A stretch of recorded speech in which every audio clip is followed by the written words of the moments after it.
Good morning, Baki! Ay, dito tayo sa kabila. Harap naman. Hello! Si Kuya. Ay, nako, tulog pa si Kuya. Kuya! Good morning! Love you so much forever, promise.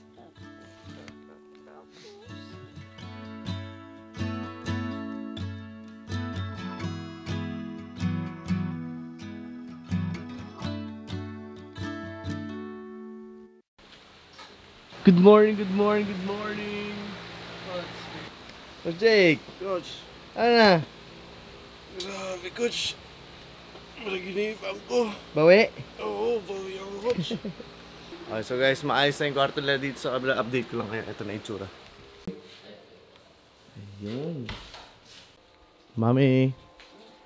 Ano yan? Yung manok. Oh, sarap niya na. Kiss. Love you. Love you. Maya-maya nga lang guys ay meron ng tumawag.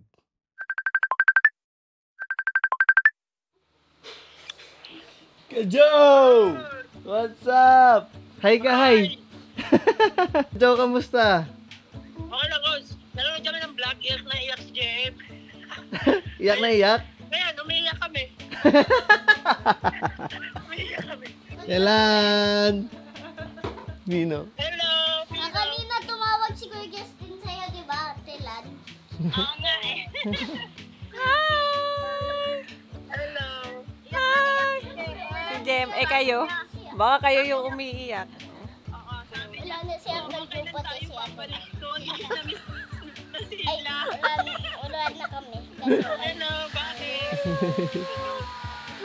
So guys, nakakatuwa kasi tumawag sila Uncle Joe. Ngayon yung lumabas yung vlog na umalis sila. Tapos syempre naalala nila lahat yung mga moments na magkasama kami. Hindi nga sabi ko, pamilya na namin sila. Mahal na mahal namin yung pamilya Abringe. Dahil more than, kumbaga, trabaho lang ginawa namin.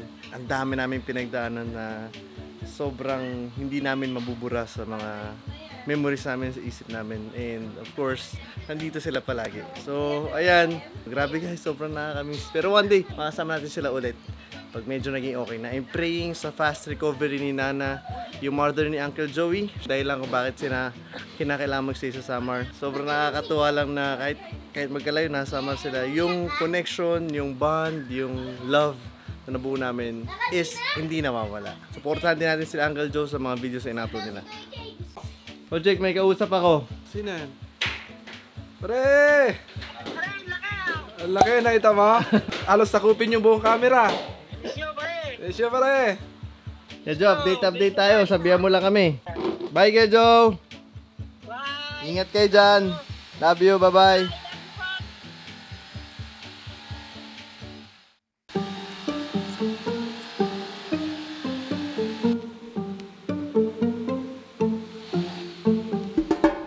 Mami, tulog ka muna. Tulog ka muna sa kwarto mo, me. Sige. Tulog ka muna, me. Kakanood mo yan ng ano eh. Guys, since nakalipat na tayo dito sa Parañaque, meron tayong pupuntahan ngayong coach. Isang tao simula nung season 1 na naging talagang malapit sa atin at talagang malalim pinagsamahan natin. So since nandito tayo sa Parañaque, isa to sa mga gusto kong unahin puntahan. Dito lang yan? Ito lang din, sa better lang din, malapit. Sipin ko rin ha. Bukod kay Kim, meron pa tayo pupuntahan. So ngayon, yun ang Sama gagawin ako, natin. sama ako. Oo, sama ka, coach.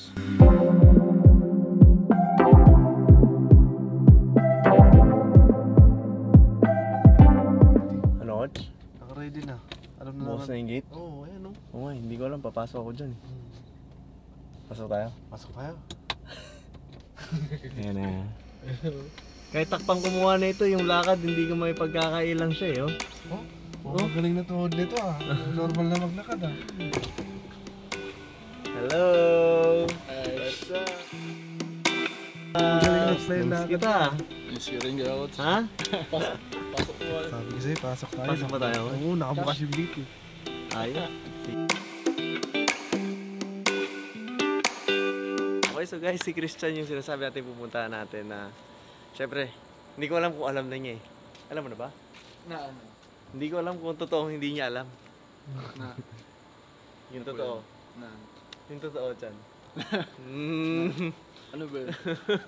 Magaling to mag-ano eh. Magaling mag-ano to si Christian eh. Kanyari hindi niya alam eh. Seryoso, Good news. hindi mo alam. Para sa akin, big deal yun. Oo. Seryoso ba ako? Hindi niya alam. Eh, parang hindi niya talaga alam eh. Nakikita ko sa mukha niya, parang hindi niya talaga alam eh. Hindi nga. So, sabihin, punta tayo dito, hindi alam ni Christian kasi in-expect ko, alam na niya.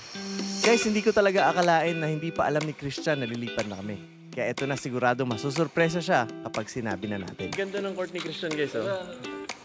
Kaya lang, lagi siyang maswerte kasi kapag may pagkakataon mag 1-1, it's either umaambon or kaya basa yung floor. So, siyempre, ayaw naman natin ituloy yung 1-on-1 pag ganun. Timing lagi. So, laging pabor sa kanya yung pagkakataon. Teritoryo ko ito eh. Ha? Hindi guys, pinuntahan si Christian Chan. Na-miss kita. So, pati syempre si Coach Jake. And, guys, kasama natin si Christian. And kung hindi niya talaga alam yung sinasabi ko, ngayon, sasabihin na natin sa kanya, Coach Jake. Pero umupo muna tayo dyan. Yan. Yan! Diyan mo, dyan.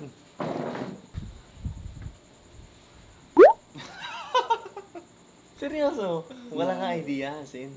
Hindi kasi ako nag-social media so far. Oh, hindi nagsa-social media si Christian, kaya talaga, naiintindihan ko, gets ko. Ako naman, di rin ako masyado nagsa-social media. Recently lang, hindi ako nagsa-social media talaga. Well, actually, 5 months akong wala sa vlog. So, simula nung around end of March, mid of March, simula nung hanggang etong nakaraan lang, few days ago, hindi ako nagsa-social media. Kaya naiintindihan ko na hindi alam ni Christian. So, Chan, ngayon may sabihin ako sa'yo. And yung sasabihin ko sa'yo, medyo big deal sa akin. Hindi ko lang alam kung paano ko siya sasabihin sa'yo. Kaya mo yan, go. Hindi ko alam kung paano ko sasabihin kay Christian. Ano ba? Igigit na ako lang si Christian. Kasi, ano ba yun? Igigit na lang natin si Christian. Coach Jake, andyan si Coach Jake, ah. Dito lang ako, ha? Chan. Kaya kita gusto po na kasi gusto ko talaga sabihin sa ito. Pero nung papunta ako dito, I was thinking na alam mo na. Hindi ko alam kung ano magiging reaction mo. Tsaka hindi ko alam kung matutuwa ka sa sasabihin ko. Grabe na yung build-up, ah. Kailangan natin mag... Ano ba yan? Makagalang, Ots. Ano ba yan? Sabihin mo lang. Chan. Ready? Game? Yeah. Opo. Tapos Pray nga muna tayo. Teka lang, hindi. Pray tayo. Parang na ano eh. Matagal ko kasing walang balita eh. Pray tayo. Na ano... Ano ba yan? Teka lang kasi... Kasi tagal namin di nag-usap ni Kuya Mau. Last year kami nakita. Bumisita siya sa Dasma last year pa eh. Diba? Amen. Si Lord bahala dyan. Kung ano man yung sasabihin mo sa akin, inalaw ni Lord yan. Amen. Feeling ko, Coach, ano yun, may Actually, matagal ko to pinag-pray, Chan. Before ko naging decision yun, sobrang tagal ko siya pinag-pray kami ni Awi, everyday. So, it felt right. And it felt na ito yung tamang timing. So, hindi ko rin alam bakit ikaw yung isa sa mga unang taong naisip ko na sabihan. Though, marami na may alam at this moment kasi nga vlog ko na yun. Yung talagang masabihan ko na personal kay Kim, kay Kuya Romel, tsaka sa kanya ko palang talaga sinabi ng personal talaga like this. So, Chan, babalik na ako kay na mami. Dito? Dito na ako titira sa Bethel. Ay!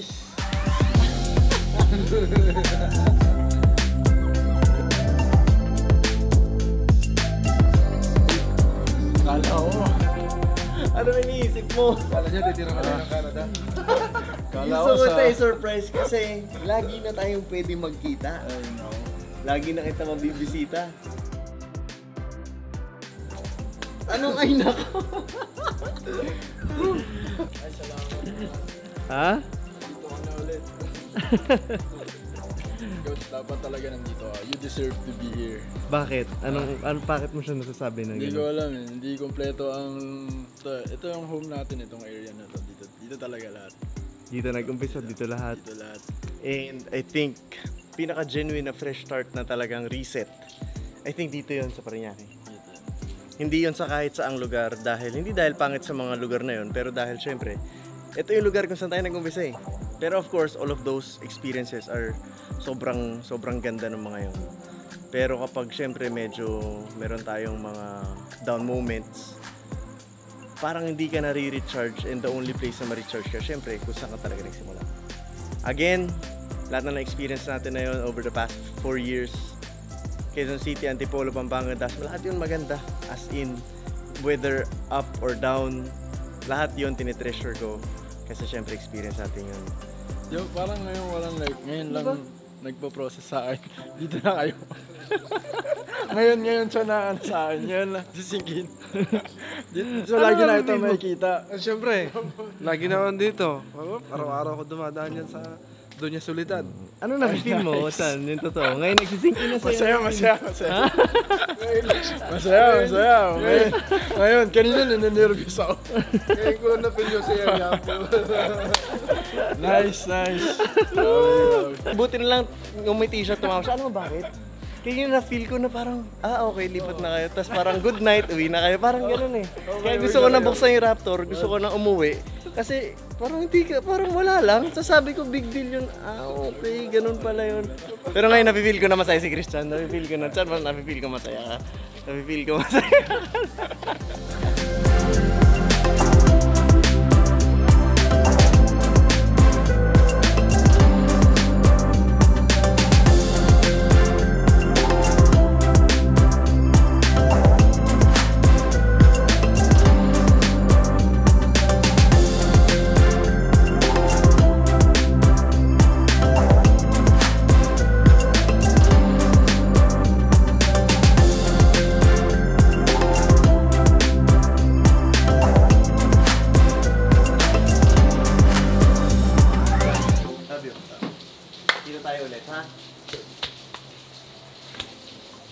So guys, uwi na tayo, and ganda nang naging iba talaga pag si Christian usap ko, malalim conversation. Birthday ni Papa, kaya kailangan ko na babalik. Happy birthday pa, the man behind, dahilan kung bakit din natin umpisan yung Mavs dahil kay Papa. So, uwi na muna tayo dahil birthday na ni Papa. Chan, love you. Kita tayo ulit, ha? Sinasakop na naman yung lugar ko. Panagwano naman tayo, Chan. Hindi kita kikilalanin. May papadala ako doon, may papagrab ko yung trophy ko. Let's go. Pa, happy birthday! Thank you. Ayan, birthday ni Papa guys. So, kain lang tayo dito. Na-miss ko yung mga ganito. Love you pa. Yun na. Mami!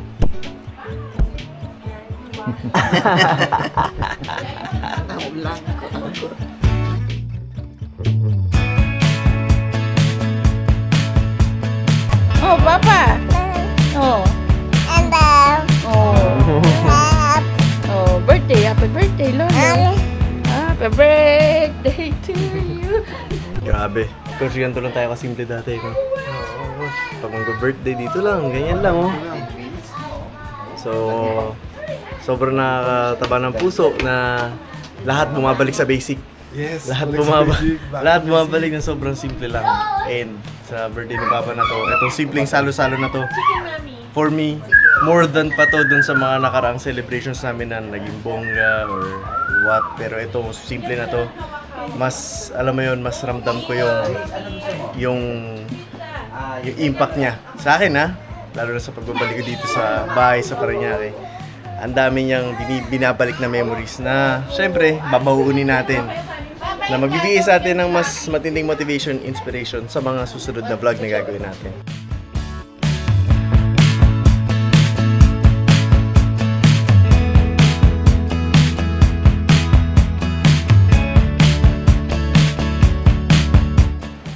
Oh, happy birthday to you. Pa, kunyari na lang meron.